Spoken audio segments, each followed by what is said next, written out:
తెలిసిన వానికి ఊరడించు మాటలు.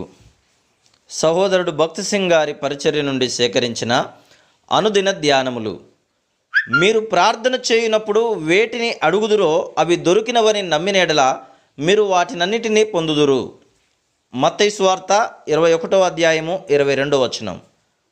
మనము ప్రతి విషయంలోనూ దేవుని నమ్మవచ్చును. ఒకసారి నేను ముంబై నుండి హైదరాబాదు ప్రయాణం చేయుచుండగా ఏదైనాను బెర్త్ పడక అందుబాటులో ఉన్నదేమోనని తెలుసుకున్నటకు స్టేషన్లోని బుకింగ్ ఆఫీస్కు వెళ్ళి తిని అక్కడ ఉన్న ఒక గుమాస్తా లేదు అని జవాబిచ్చాను. అయినప్పటికీ పర్వాలేదు అని ఒక టికెట్ కొనుక్కొని ఉన్నాను. రైలు బండి వచ్చినది.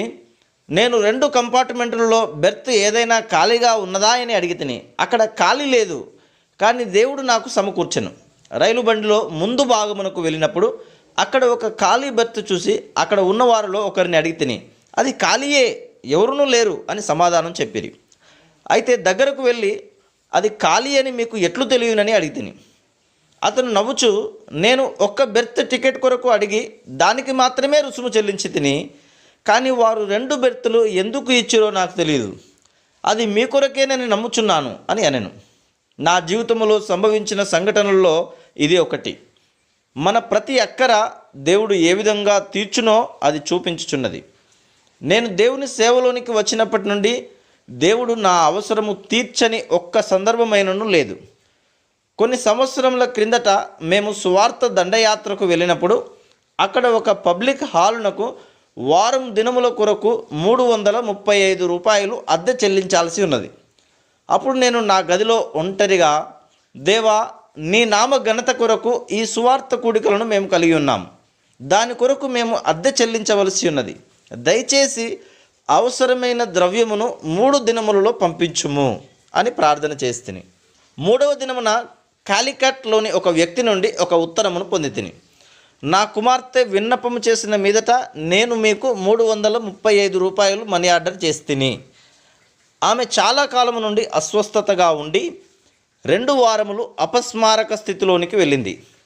తర్వాత ఆమె కళ్ళు తెరిచినప్పుడు మీకు కొంత ద్రవ్యము పంపించమని అడిగింది.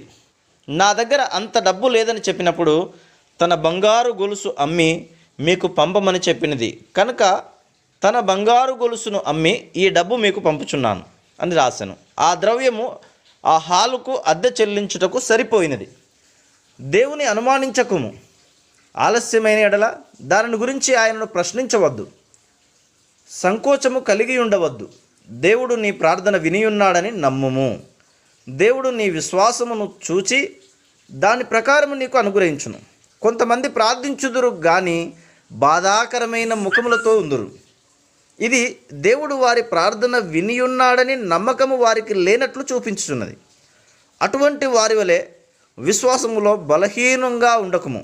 నీ ప్రార్థన దేవుడు వినియున్నాడని నీవు నిజముగా నమ్మిన ఎడల నీకు జవాబు ఇచ్చి ఉన్నాడని ముందుగా ఆయనకు కృతజ్ఞత చెల్లించుము.